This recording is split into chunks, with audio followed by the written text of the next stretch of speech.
Nia Sterling turned 33 on a warm Friday night in Atlanta. The restaurant was one of the most expensive in the city. Crystal lights hung from the ceiling. Soft music filled the air. Wealth lived in every corner of the room. The Sterling family loved places like this. It made them feel important, powerful, untouchable. Nia sat at the table wearing a dark blue dress she bought with her own money. Her back was straight, her face calm. Inside, her chest felt tight. Genevieve Sterling sat at the head of the table. She always did. Her silver hair was perfect. Her cream suit looked sharp. Her eyes moved slowly, like a ruler checking her land. To Genevieve's right sat her son, Darius, Nia's husband. He stared at his phone more than his wife. Across from Nia sat Bianca and her husband, Chad. Chad leaned back with a glass of dark liquor. He smiled in a way that made Nia uneasy. The waiter placed plates in front of them. Steak, wine, expensive sides. Genevieve lifted her glass. A birthday toast, she said loudly. Nearby tables grew quiet. To Nia, Genevieve continued. A woman who came far, considering where she started. Some people laughed softly. Nia kept her eyes on her plate. She has survived 5 years in this family, Genevieve added. That alone deserves applause. Darius smiled weakly. He did not speak. Chad leaned forward. 33, he said. That's impressive for someone from your background. Nia cut her steak slowly. I hear life expectancy is lower where you grew up, Chad added. The air froze. Genevieve did not correct him. Bianca smiled into her glass. Nia stayed silent. She had learned silence was safer. Genevieve clapped once. Enough, she said. We have a gift. She reached under the table and pulled out a thick yellow envelope. No ribbon, no card. She dropped it in front of Nia. Open it, Genevieve said. Darius lifted his phone. The camera light blinked on. Nia looked at him. He did not look back. The room felt smaller. Nia slid a finger under the flap and pulled the papers out. The words at the top burned into her eyes. Divorce petition. Her breath caught. Across the table, Chad grinned. Genevieve folded her hands. We are fixing a mistake, she said. You never belonged here. Darius kept filming. Bianca tilted her head. You signed a prenup, remember? Chad laughed. Bad investment, he said. Time to sell. Nia looked at Darius.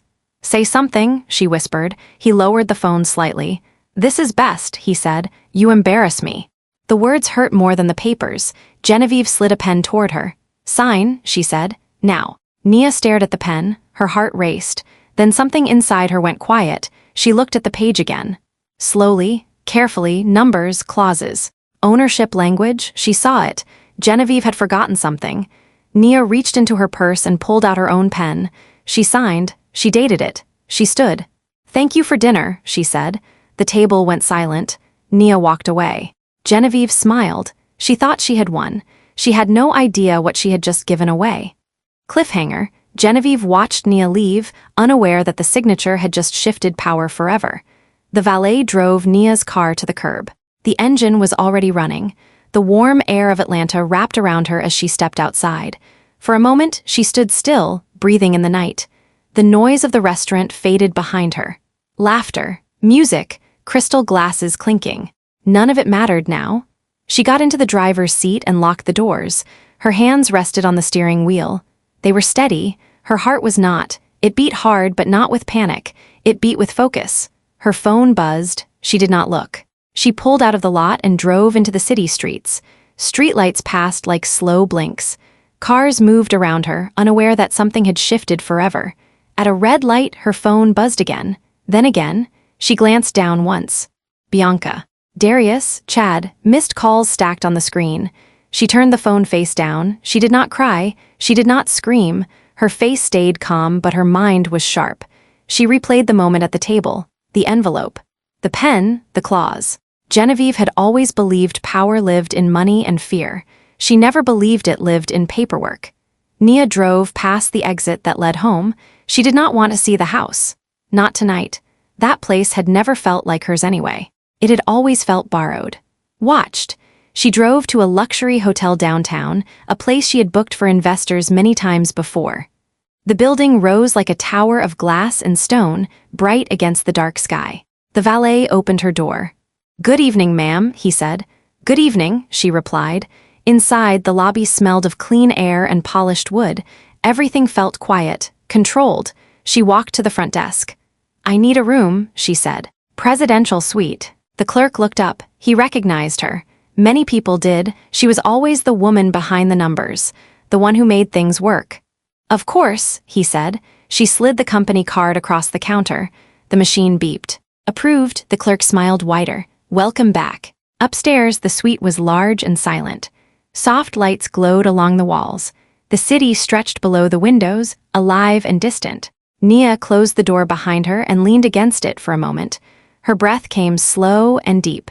The tight feeling in her chest eased just a little. She took off her shoes and set her purse on the table. She poured herself a glass of water. Her reflection stared back at her from the dark window. Her eyes looked different now. Clear, alert. Her phone buzzed again. She picked it up this time. A message from Bianca appeared as a voice note. Nia listened. Bianca's voice was sharp and cruel. She bragged about changing locks, about throwing Nia's things outside, about making sure she had nowhere to go. Nia deleted the message. She did not feel fear. She felt confirmation. They were doing exactly what she expected. She opened her laptop and sat at the desk by the window. The screen glowed softly. She plugged in her security token. Numbers changed. Access opened. She logged into the company systems. One by one, calm, precise. She froze the operating accounts. She flagged irregular transactions. She moved funds she was legally owed into a secure holding account under her name. Each step followed rules, contracts, clauses, signatures. This was not anger. This was procedure. Her phone began to buzz without stopping. Calls stacked. Messages piled up. She ignored them all. She opened a draft email she had written weeks earlier. It was addressed to federal investigators. The subject line was plain. Boring, honest. She attached files, bank records, internal emails, transfer histories, documents she had saved quietly for years.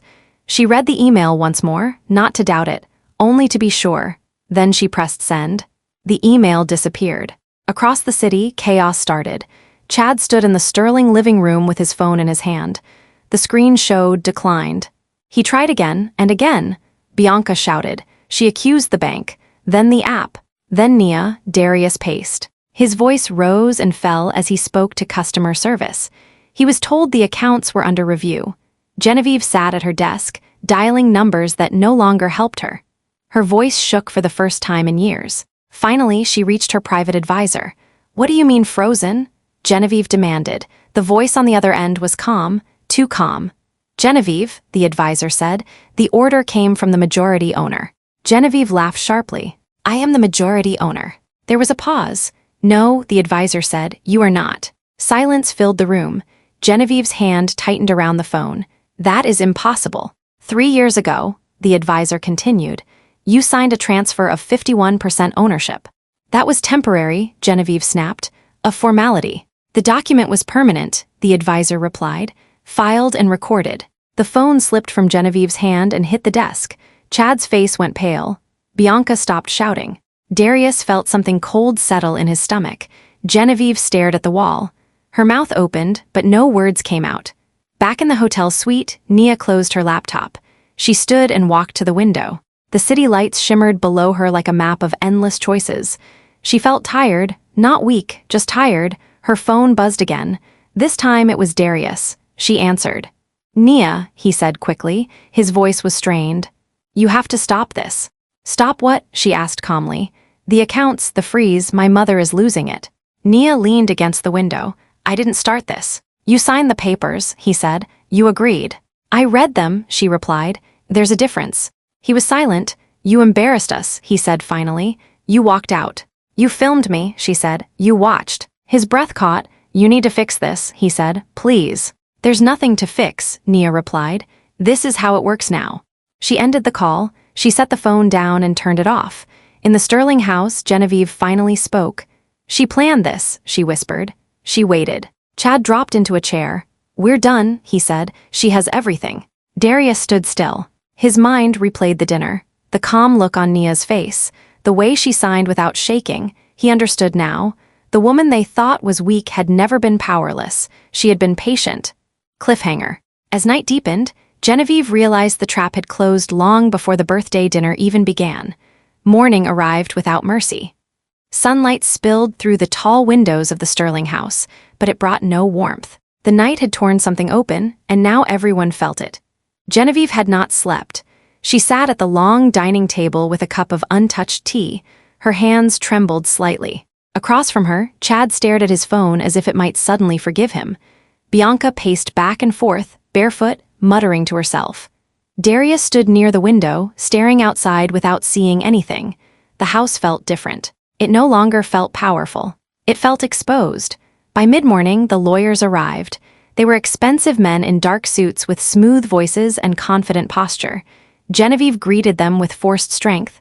She spoke fast. She blamed Nia. She called it theft, betrayal, manipulation. The lawyers listened. They nodded. They took notes. Then one of them asked a simple question. Who currently holds majority ownership on paper? Genevieve answered without hesitation. I do.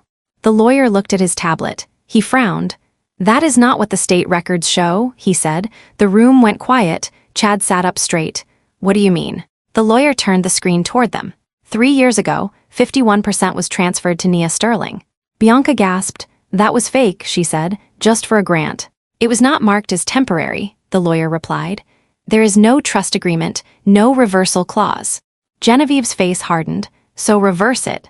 The lawyer shook his head. We cannot. Darius swallowed. What about the accounts? They were frozen legally, the lawyer said, by the majority owner. Chad slammed his fist on the table. She can't do this. She already did, the lawyer replied calmly. Genevieve leaned back in her chair. For the first time, she looked old. Her power had always lived in certainty. Now certainty was gone. We will sue, she said sharply. We will ruin her. The lawyer hesitated.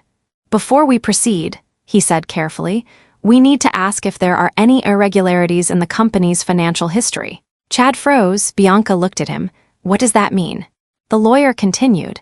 Any transactions that could raise questions if reviewed. Chad stood up. This is ridiculous. The lawyer met his eyes. If there is an audit, everything will be reviewed. Genevieve's gaze snapped toward Chad. What did you do? Nothing, Chad said too quickly. Nothing serious. The lawyer closed his folder. Given the circumstances, he said, our firm cannot represent you at this time. Genevieve shot to her feet. You can't walk away. We can, the lawyer said, and we are. They left. The door closed behind them with a soft sound that felt louder than a slam. Bianca began to cry, loud and messy. Chad sat down slowly. His confidence drained out of him. Darius felt sick. Across town, Nia sat in the hotel suite wearing a clean white blouse. She looked rested. She held a cup of coffee in both hands and stared out at the skyline. Her phone buzzed again. This time, she answered. It was Genevieve. You planned this, Genevieve said. Her voice shook with rage. No, Nia replied calmly. I prepared for it. You stole from us, Genevieve snapped.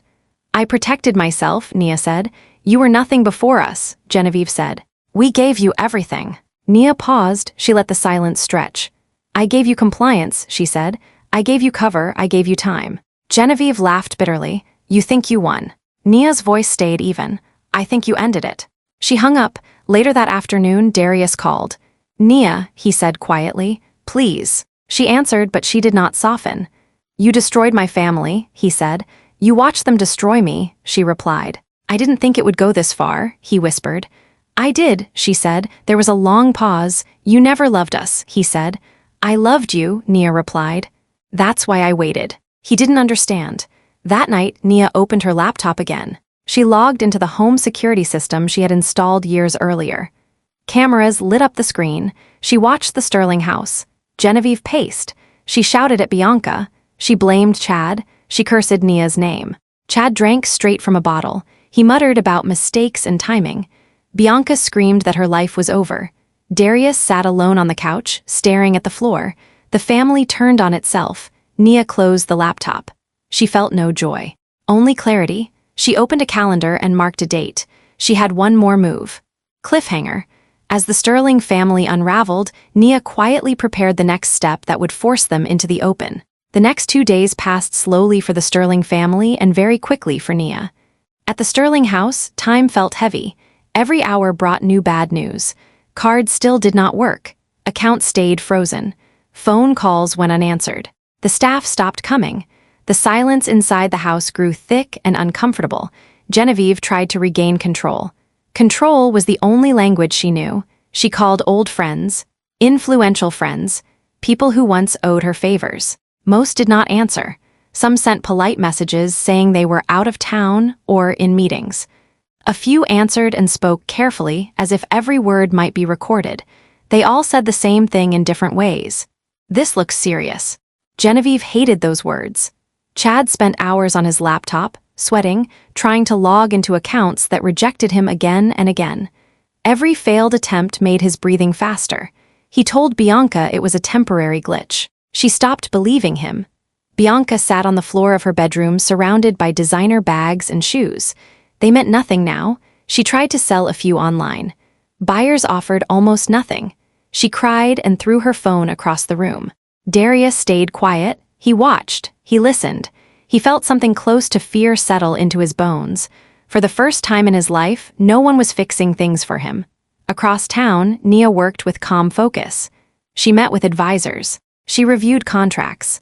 She documented every call and message. She slept well. She ate well. She did not rush. She knew something important. People like Genevieve did not surrender quietly. On the third morning, Genevieve finally called again. This time, her voice was controlled, too controlled. "We need to talk," she said. "I'm listening," Nia replied. "Enough games," Genevieve said. "What do you want?" Nia leaned back in her chair. She looked out at the city. "I want the truth in public," she said. Genevieve scoffed. "What does that mean?" "It means you stop lying about me," Nia replied. "It means you say what really happened." Silence followed, then Genevieve laughed. "You want an apology." "I want accountability," Nia said. "You think a sorry fixes this?" Genevieve snapped. "No," Nia replied. "Visibility does." Genevieve's breath sharpened. "Explain." "There will be an event," Nia said. "A formal one. You will invite everyone who matters. Business partners, investors, friends, media." Genevieve understood slowly. "A party," she said. "Yes," Nia replied. Genevieve smiled to herself. "You want attention." "I want witnesses," Nia said. The smile vanished. "And if I refuse?" Genevieve asked. Nia's voice did not change. "Then everything moves forward without delay." Genevieve imagined headlines, investigations, doors closing forever. "Fine," she said. "One event." "Black tie," Nia added. "Saturday." "You don't get to command me," Genevieve hissed. "I already did," Nia said calmly. The call ended. That afternoon, invitations went out. Elegant, neutral, carefully worded. A celebration of leadership transition. Genevieve worked fast. She sold jewelry quietly to fund it. Pride hurt, but fear hurt more. She told herself she was in control, that she would fix this once Nia was in the room. Chad hated the idea. "She's setting us up," he said. "She wants praise," Genevieve replied. "She wants to feel important." "She wants revenge," Bianca whispered. Genevieve waved her hand. "She's emotional, she always was." Darius said nothing. Saturday came quickly. The ballroom of the luxury hotel glowed with soft light, white flowers, crystal glasses, a live band warming up. Guests arrived in gowns and suits. They smiled. They whispered. They speculated. Genevieve greeted them like a queen. Her posture was perfect, her voice warm. She told the same story again and again. "Nia is stepping back," she said. "Health reasons, a mutual decision." Chad stood nearby, stiff and pale. He drank water instead of alcohol. His hands shook. Bianca forced smiles and checked her phone constantly. Darius watched the doors, then the room went quiet. Heads turned. Nia entered. She wore red. Not soft red, not polite red. It was bold, deep, unapologetic. She moved with calm confidence. Her steps were slow and steady. She did not look around for approval. She did not hesitate. Whispers followed her. Genevieve's smile cracked for a second before she repaired it.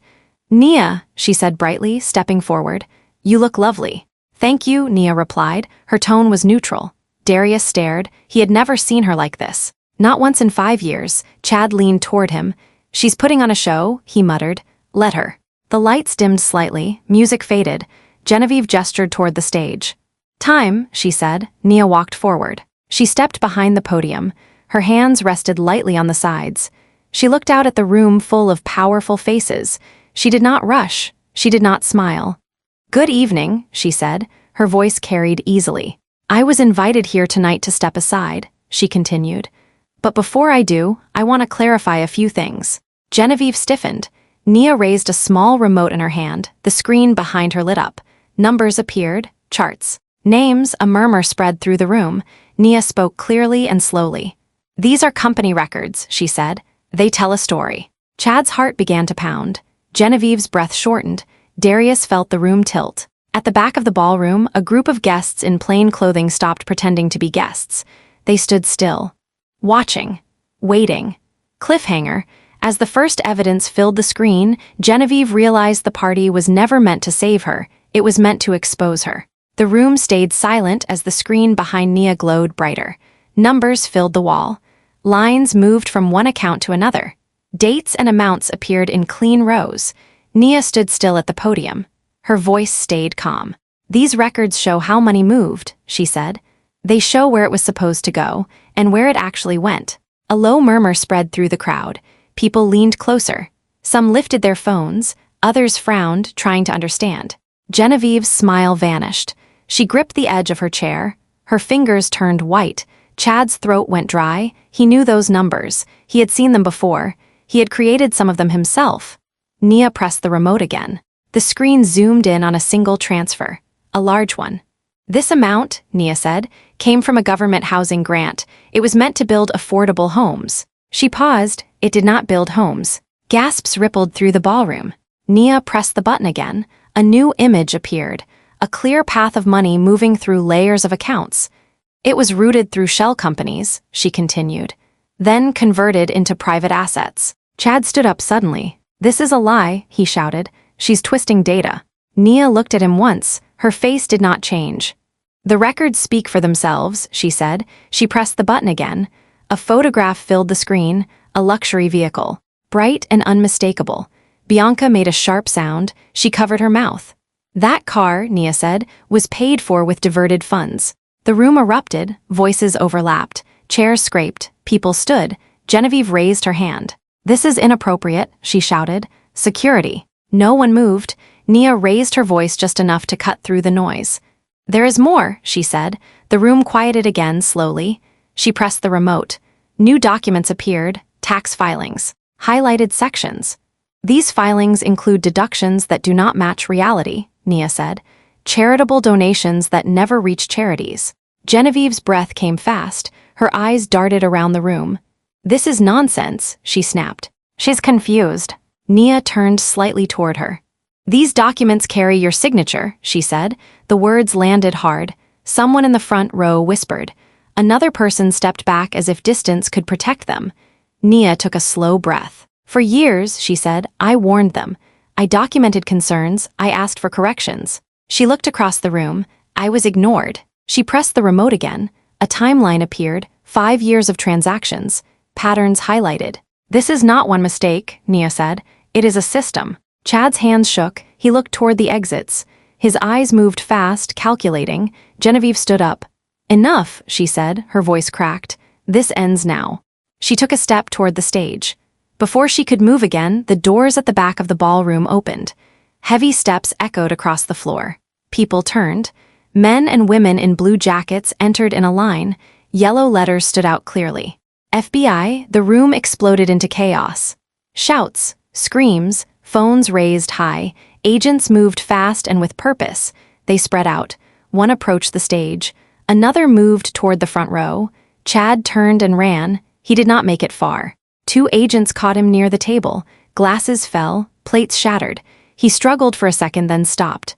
Chad Miller, an agent said loudly, you are under arrest. Handcuffs clicked closed. Bianca screamed. She rushed forward but was held back by another agent. Genevieve stood frozen. Her mouth opened, but no words came out. An agent approached her calmly. Genevieve Sterling, the agent said, you are under arrest. Her face drained of color. This is a mistake, she whispered. I built this. At the back hallway, the noise faded. Outside, the night air felt cool and clean. Her car waited. She got inside and closed the door. Only then did she allow herself to exhale.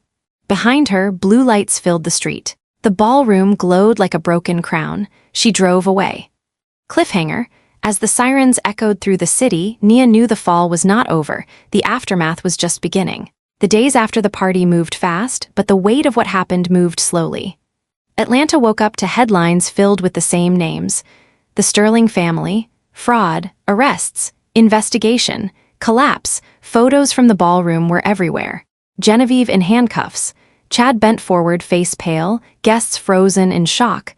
The red dress stood out in every image. People talked. They whispered in offices.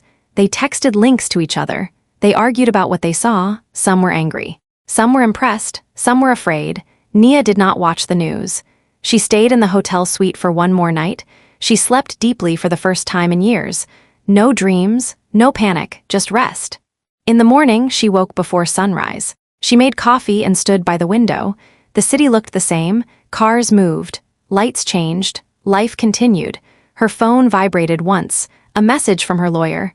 Proceeding as planned. Sale finalized. Nia closed her eyes briefly. It was done. Later that morning, she met with representatives from Vanguard Development. The meeting was short and professional. No smiles, no small talk. The contract was already prepared. She sold her controlling shares for $1. In return, Vanguard took full responsibility for the company. All assets, all debts, all legal exposure. The Sterling empire was no longer hers. It was no longer anyone's. By noon, the transfer was filed and confirmed. Ownership changed hands quietly. No press release. No announcement. Power shifted without sound. Across town, Genevieve sat in a holding room with white walls and cold air. Her hands were cuffed. Her posture was still proud, but her eyes were hollow. She demanded a lawyer. Chad sat in another room. He stared at the floor. He did not speak.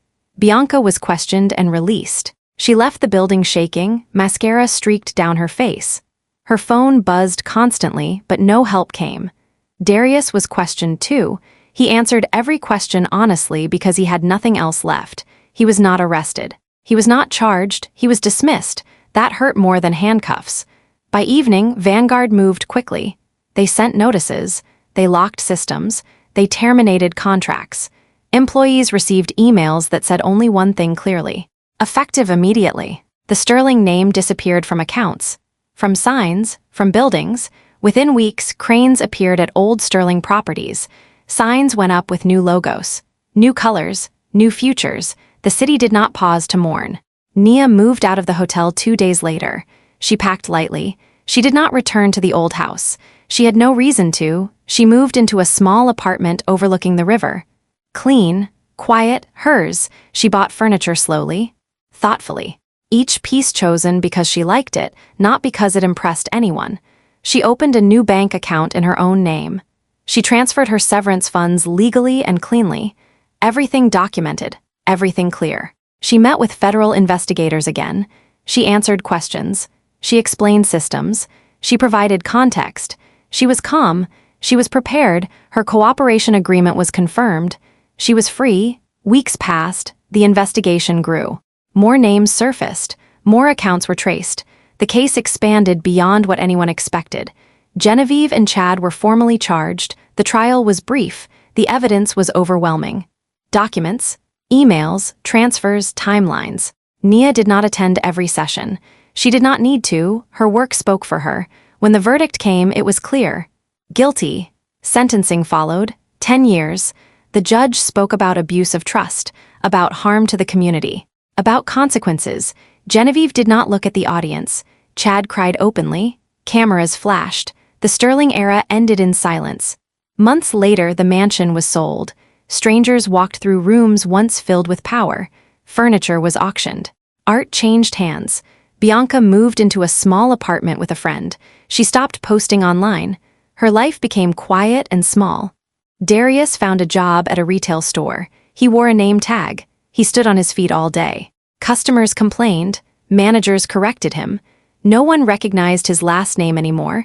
Nia saw him once by accident. Through a glass window at a mall, he looked older. Smaller. They made eye contact for a brief second. She turned away. She did not feel anger. She felt finished. Nia opened her own firm soon after, a small office at first. Clean lines, simple furniture, large windows. She named it carefully. Sterling Shield, not for the family, for the lesson. Women began to call. Quiet calls, nervous voices. They told stories that sounded familiar. Money hidden, papers rushed. Questions ignored. Nia listened. She reviewed documents. She found patterns, her calendar filled. One evening, she sat alone in her office as the sun set over the city. The sky turned orange, then deep blue. Her phone buzzed. A name appeared on the screen. Darius. She stared at it. The phone kept ringing. She did not answer. The ringing stopped. Nia leaned back in her chair. She closed her eyes for a moment. She thought she was done. She was wrong. Cliffhanger. As Nia prepared to leave the office, a new file landed on her desk, one that would pull her back into a fight she never expected. 6 months passed after the fall of the Sterling name. Time moved forward without asking permission. Atlanta changed quickly, as cities always do. New buildings rose, old signs came down, people found new stories to follow. But the echoes of that night never fully faded. Nia sat in her office on the 35th floor of a glass tower in Midtown. The space was quiet, clean, intentional. Light poured in through wide windows and settled on her desk. The sign on the door read Sterling Shield. She chose the name carefully, not as revenge, as reminder. Her firm focused on protection, financial clarity, documentation, truth. Women came to her with fear in their voices and confusion in their eyes. Many had been told they were overreacting. Emotional, difficult. Nia never said those words. She listened. She asked questions. She showed them numbers. Her reputation grew quietly. No flashy ads, no interviews, just results. That morning, she read the news while drinking coffee. The headline confirmed what she already knew. Sentencing complete in Sterling case. Genevieve Sterling and Chad Miller were officially transferred to federal custody. 10 years each. No appeal granted. The article mentioned the damage done to public trust, the misuse of funds, the arrogance. Nia folded the paper and set it aside. She did not feel joy. She felt closure. Later that afternoon, a check arrived from the U.S. Treasury. It was delivered in a plain envelope. No ceremony, no note, whistleblower compensation. $2 million. Nia stared at the number for a long moment. Then she placed the check in her safe and locked it. She did not celebrate. She already had what she needed. That evening, she left the office early. The sky was soft with color. Purple and gold blended across the horizon. She walked slowly to her car. Her phone buzzed once in her hand. Darius. She stopped walking. She did not answer. She sat in the car and watched the screen light up again. Voicemail. She drove home without listening to it. At her apartment, she cooked a simple meal. Rice, vegetables, tea, the kind of food that felt grounding. She ate at the table by the window. The city glowed below her. After dinner, she finally checked her phone. One voicemail. She pressed play. Nia, Darius said. His voice was tired. I don't know why I'm calling. I saw you on a website. You're firm, you look happy. I wanted to say I'm sorry. I should have protected you. I didn't. I hope you're okay. The message ended. Nia sat quietly. She did not feel anger. She did not feel pity. She felt distance. She deleted the message. The next morning, she arrived at her office early. A new client was scheduled for noon. Until then, she reviewed files. One folder stood out. It was thin, simple, familiar. It was her own. Inside were documents she had kept from the beginning. Old emails. Notes. Memos she had written to warn Genevieve years ago. She closed the folder and placed it back in the cabinet. That part of her life was done. At noon, her client arrived. A woman in her 40s, nervous, polite, apologetic. They sat across from each other. My husband says I'm imagining things, the woman said softly, but the numbers don't feel right. Nia nodded. Let's look, she said. They reviewed statements together. Slowly, clearly, patterns emerged. The woman's hands began to shake. Nia slid a tissue box closer. You're not wrong, she said. You're just early. The woman cried quietly. Nia waited. This was why she built Sterling Shield. Later that week, Nia walked through a bookstore downtown. She liked the quiet, the smell of paper, the absence of pressure. As she turned a corner, she saw him. Darius. He stood near the shoe section of a department store across the walkway. He wore a plain polo shirt, a name tag. He knelt to help a child try on sneakers while a frustrated parent stood nearby. He looked thinner, older, tired. He glanced up, their eyes met. For a second, neither moved. Nia felt nothing pull at her chest. No anger, no regret, just clarity. She turned and walked away. At the register, she paid for her book and left. That night, she sat on her balcony with a glass of sparkling water. The city hummed below. Life moved forward. Her phone buzzed again. Darius. She watched it ring. It stopped. She smiled.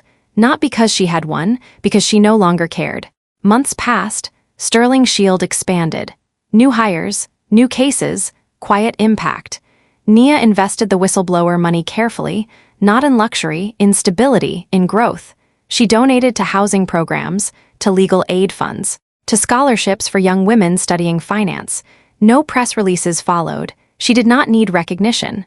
One evening, she stayed late at the office. The lights were low. The city outside was calm. She opened her laptop and reviewed her calendar. Tomorrow was full. She closed the computer and leaned back in her chair. She thought about her past self. The woman who stayed quiet at dinners, who waited for permission, who believed love would protect her. She wished that woman peace. Then she stood, turned off the lights, and walked out. The elevator doors closed behind her. As she reached the lobby, her phone vibrated once more. Unknown number.